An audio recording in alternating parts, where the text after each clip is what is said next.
Hello friends, आज मैं आपको समरिटन गर्ल ये 2004 की ड्रामा कोरियन मूवी एक्सप्लेन करने वाला हूँ। इस मूवी में दो फ्रेंड्स को यूरोप जाना होता है। इनके पास पूरे पैसे नहीं होते, तो एक फ्रेंड डिसाइड करती है कि वो प्रोस्टिट्यूशन करेगी। दूसरी फ्रेंड भी इसके लिए इसे मदद करने वाली होती है। अब मूवी में टर्न आता है और सब कुछ बदल जाता है। इस मूवी के डायरेक्टर किम की दुक है, यानी कि बहुत ही बढ़िया मूवी है। ये मूवी अच्छे मैसेज के साथ अच्छे लेसन हमें सिखा कर जाती है। तो चलिए शुरू करते हैं। मूवी स्टार्ट होती है और हमें दो फ्रेंड्स देखती है जो इंटरनेट कैफे पर चैटिंग कर रही होती है।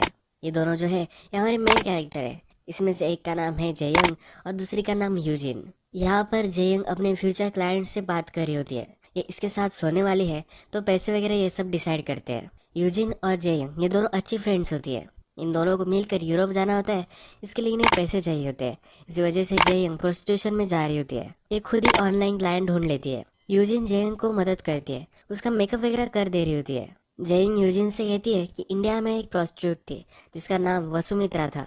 जब भी कोई आदमी उसके पास जाता था तो बुद्ध पे वो बिलीव करने लग जाता था। उनका वो शिष्य बन जाता था और बुद्धिज्म के जो भी सब ख्याल है उनसे वो जीने लग जाता था। जयंग कहती है कि वो उसे इतना प्यार देती थी कि अब उसे गॉड पर बिलीव होने लग जाता था। जयंग को भी यूजिन इसी नाम से पुकारे ऐसा लग रहा होता है। जयंग को भी वसुमित्रा की तरह ही बनना है। एक जगह पर जाकर ये दोनों क्लाइंट का वेट करती है। फिर जैन का क्लाइंट आता है और ये दोनों होटल में चले जाते हैं। यूजिन के पास एक डायरी होती है जिसमें क्लाइंट के नाम, नंबर होते हैं और इनके पास अब कितने पैसे आ चुके हैं इस सब का हिसाब होता है। जैंग अपने क्लाइंट के पास जाती है और यूजिन को अगली बिल्डिंग से वेव करती है। थोड़ी देर बाद यूजिन को दिखता है कि पुलिस आ चुके हैं। जैंग को भी पता चल जाता है कि उसकी बिल्डिंग पर रेड पड़ी है, तो एग्जिट से वो निकल कर नीचे आ जाती है। पुलिस भी इन दोनों के पीछे भागते हैं, पर ये भागते भागते बहुत आगे पहुंच जाते हैं। इन्हें वो पकड़ नहीं पाते। इसके बाद ये पार्क में आते हैं और डिस्कस कर रहे होते हैं कि अब इनके पास कितने पैसे हैं। ये कैलकुलेट करते हैं कि एक का ही प्लेन टिकट के पैसे इनके पास है। जैंग कहती है कि उसे 10 बार ये करना पड़ेगा और सब कुछ पैसे उनके पास आ जाएंगे। जैंग कहती है कि जिस आदमी के साथ में थी वो सेंसर बेचता है। यूजिन इस पर चिढ़ जाती है। वो कहती है कि उसका प्रोफेशन पूछने की क्या जरूरत थी। जैंग कहती है अगर मैं उनसे बात नहीं करूंगी तो मैं सही से कनेक्शन नहीं बना पाऊंगी। मैं ये सिर्फ पैसों के लिए कर रही हूँ ऐसा मुझे लगेगा। जो भी टाइम जयंग अपने क्लाइंट के साथ गुजारती है उसमें उसे रियल कनेक्शन ढूंढना होता है। हमने देखा है कि उसे वसुमित्रा की तरह ही बनना होता है। यूजिन फिर जयंग को बाथरूम में लेकर जाती है, उसे साफ करती है। जयंग कहती कि अब बस हो गया। यूजिन कहती कि वो बहुत ही घटिया आदमी है, तुम्हें सही से मुझे साफ करना है। यूजिन को बुरा लग रहा होता है कि उसकी वजह से यह सब जयंग को करना पड़ रहा है। जयंग कहती कि ऐसा कुछ भी नहीं है, मुझे भी ये करने में मजा आ रहा है इसलिए मैं कर रही हूँ। इसके बाद हम देखते हैं कि दोनों पार्क में जाते हैं, घूमते फिरते मजा करते हैं। यूजिन अपने फादर के साथ अकेले ही रहती है। सुबह जब वो उठती है तो उसके फादर उसके लिए ब्रेकफास्ट वगैरह बना कर लाते हैं। यूजिन को उठाने के लिए म्यूजिक लगाते हैं, उसके हेडफोन उसके कान में लगा देते हैं। यूजिन से उसके फादर बहुत ही प्यार करते हैं। यूजिन की मदर पहले ही गुजर गई है। फादर यूजिन को जब स्कूल में छोड़ने के लिए जाते हैं तो पूरे वर्ल्ड में से अलग अलग स्टोरीज उसे सुनाते हैं। यूजिन इतना ध्यान नहीं देते, फिर भी ये सुनाते हैं। इस बार यूजिन और जैंग मिलती है तो यूजिन कहती है कि मुझे बहुत ही अलग लग रहा है। जैंग कहता है कि ऐसा कुछ भी नहीं है, मुझे तो सब कुछ सही लग रहा है। यूजिन कहती है कि मैं सिर्फ पैसे संभालती हूँ और तुम्हें ये सब करना पड़ता है। जैंग कहती है प्लीज ऐसा मत सोचो, फिर से हम इस बारे में बात नहीं करेंगे। यूजिन कहती है कि इस बार उससे तुम बात मत करना। ये एक जगह पर क्लाइंट से मिलते हैं और जैंग उसके साथ गाड़ी में ही इंटीमेट हो जाती है। जब हो जाता है तो एक क्लाइंट यूजिन के पास भी आता है। जैंग कहती है कि ये हमें लंच के लिए लेकर जाना चाहता है। यूजिन इसके लिए मना कर देती है। जैंग को जल्दी से कार से बाहर निकलने के लिए बोलती है। ये क्लाइंट कहता है कि ऐसा क्यों कर रही हो। यूजिन मान नहीं रही होती। इस क्लाइंट को जरा बुरा लगता है। ये कहता है कि क्या ये मेरी वजह से कर रही हो। यूजिन कहती है कि अब तुम मुझ पर भी लाइन मत मारो। इस क्लाइंट को यहाँ से भगा देती है। जैंग फिर यूजिन से कहती है कि तुमने ऐसा क्यों किया, वो एक अच्छा आदमी था, वो एक म्यूजिशियन था। यूजिन कहती कि वो एक घटिया आदमी था, उसने तुम्हारे साथ क्या क्या किया होगा। जैंग कहती कि ऐसा कुछ भी नहीं था, वो बहुत ही अच्छा आदमी था, मुझे कंफर्टेबल महसूस कराने के लिए उसने मेरे लिए गाना भी गाया था। यूजिन को बहुत ही बुरा लगता है तो जैंग समझ जाती है। जैंग कहती है कि अब से मैं उनसे कुछ भी बात नहीं करूंगी। यूजिन जब इस बार इसे क्लीन कर रही होती तो कहती है कि मुझे दूसरा आदमी तुम्हें कोई टच करे ये अच्छा नहीं लगता। यूजिन जैन से बहुत प्यार करती है। उसे लग रहा था कि जैन उस म्यूजिशियन से प्यार करने लग गई है। इसके बाद ये दोनों एक दूसरे को किस करती है ये हमें दिखता है। ये दोनों स्कूल के बाद एक शॉप में जाते हैं। वहाँ एक मशीन होता है जिसमें अपनी फोटो निकाल सकते हैं। यहाँ पर ये दोनों इंडियंस की तरह कपड़े पहन कर फोटो निकालना चाहती है और ये फोटो निकालती भी है। एक्चुअल में पठानी लग रहा है पर ठीक है। इसके बाद हम फिर से देखते हैं कि जैंग फिर से एक क्लाइंट के साथ है। ये बिल्डिंग में है और यूजिन उस पर नजर रख रही है। अचानक से यहाँ पुलिस आ जाते हैं, पर इस बिल्डिंग में अब एस्केप करने के लिए कोई भी रास्ता नहीं होता। जंग के रूम में पुलिस पहुंच जाते हैं, पर जंग को पकड़ा नहीं जाना होता। ये खिड़की के ऊपर खड़ी हो जाती है। पुलिस उसे कहती है, प्लीज ऐसा मत करो। यूजिन भी बाहर से चिल्लाती है कि प्लीज अंदर चली जाओ, पर जंग किसी की भी नहीं सुनती। वो वहां से जंप कर देती है। जंग के सर पर बहुत बड़ी चोट आ जाती है, पर फिर भी वो कॉन्शियस होती है। यूजिन उसे अपने कंधे पर बिठाती है और हॉस्पिटल लेकर जाती है। हॉस्पिटल में उस पर इलाज स्टार्ट हो जाता है, पर डॉक्टर कहते हैं इसके पेरेंट्स को तुम्हें बुलाना चाहिए। यूजिन के पास इसके पेरेंट का कोई भी नंबर वगैरह नहीं होता। इसकी डायरी वो चेक करती है, पर कोई भी उसे नहीं मिलता। यूजिन शावर में जाती है और सब ब्लड वगैरह पोंछती है। इस शावर में ही वो रोने लग जाती है। वो अपने आप को ही ब्लेम कर रही है।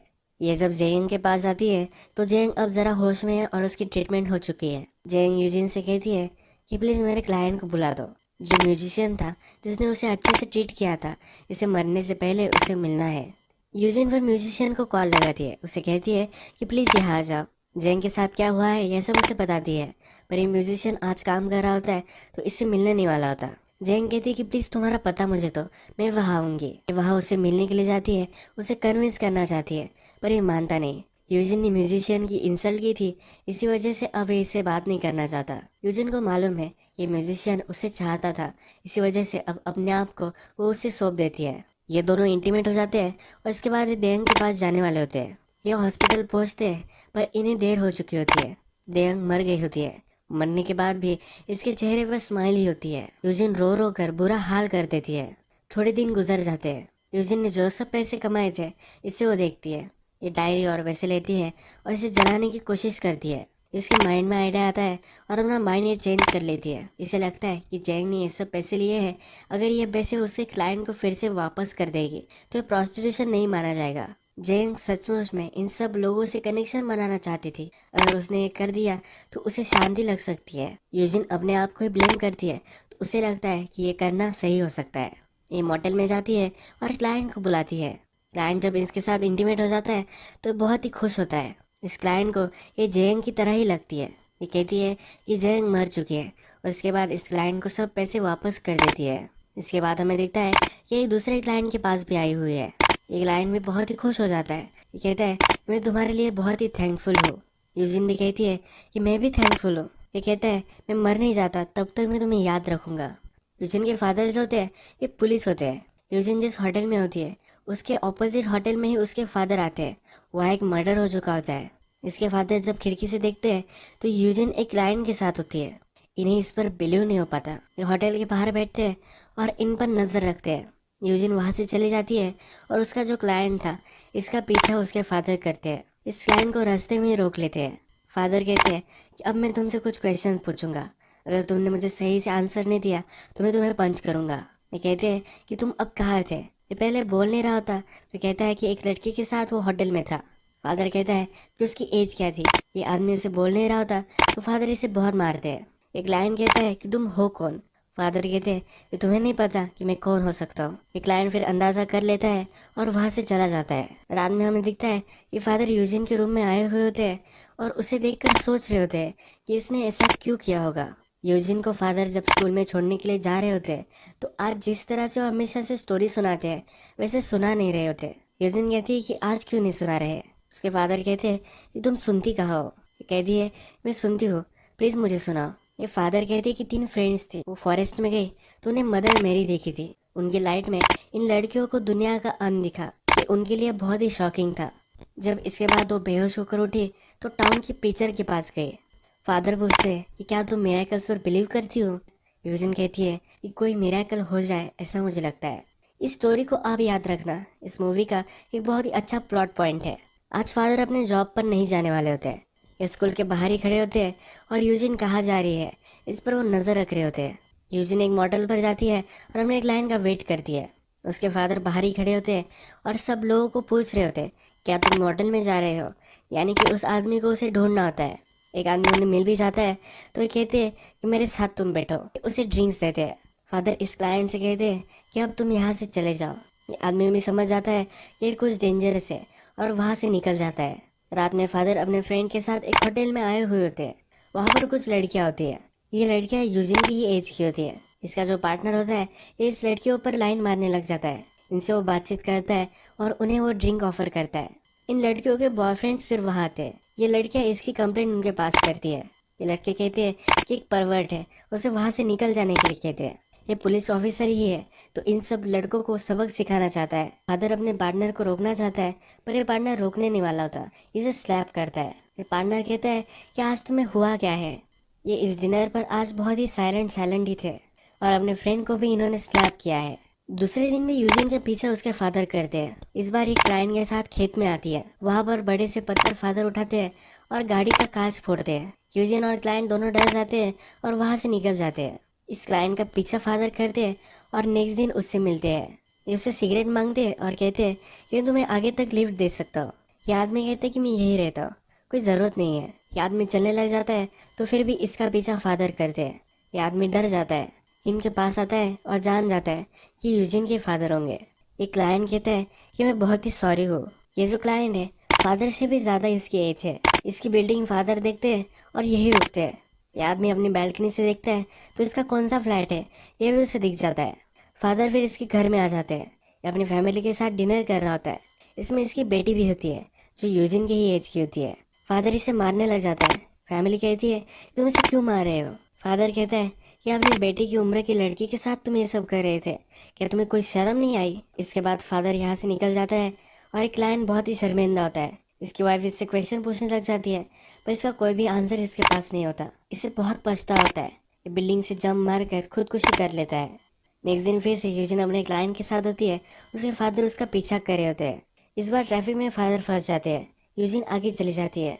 जिस आदमी की वजह से ट्रैफिक हुई होती है फादर इसे बहुत मारते हैं। यूजिन जहाँ पर गई होती है वहाँ जब फादर पहुँचते हैं तो अपने क्लाइंट के साथ इंटीमेट हो चुकी होती है। इसके बाद एक क्लाइंट टॉयलेट में जाता है तो उसके पीछे फादर चले जाते हैं। फादर को अब बहुत ही गुस्सा आ जाता है और इस क्लाइंट को मार मार कर उसका मर्डर वो कर देते हैं। यूजिन को थोड़ी देर में लगता है कि कुछ गड़बड़ है, देखने के लिए जाती है तो रोने लग जाती है। आगे चलकर उसके पास जो डायरी थी वो फेंक देती है। अब जयंग के सब क्लाइंट्स को उसने पैसे दे दिए हैं। यूजिन जब घर वापस आती है तो उसके फादर सब उसका फूड वगैरह पैक कर रहे होते हैं। फादर कहते हैं कि मदर के ग्रेव को हम विजिट कर आते हैं। मदर के जो ग्रेव है एक माउंटेन पर है, वहाँ वो जाना चाहते हैं। सब फूड वगैरह पैक कर लेते हैं और वहाँ चले जाते हैं। यहाँ पर आकर फादर रोने लग जाते हैं।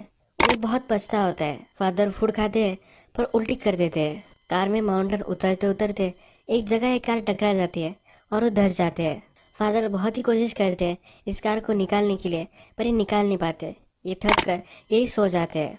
यूजिन बाहर निकलती है, सब पत्थर वगैरह चाक के यहाँ लगाती है।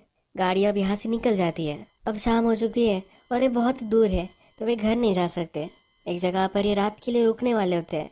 जिस जगह पर रुकते हैं वहाँ एक बूढ़ा आदमी होता है, इनके लिए खाना वगैरह लेकर आता है। रात में फादर फिर से यूजिन को स्टोरी सुनाते हैं। आधी रात हो जाती है और फादर देखते हैं यूजिन के पास नहीं है। यूजिन बाहर बैठी हुई होती है और वो रो रही होती है। उसने जो सब किया है इसके फादर को पता है, ये उससे मालूम है। ये दोनों घर जाते वक्त एक शॉप पर रुकते हैं।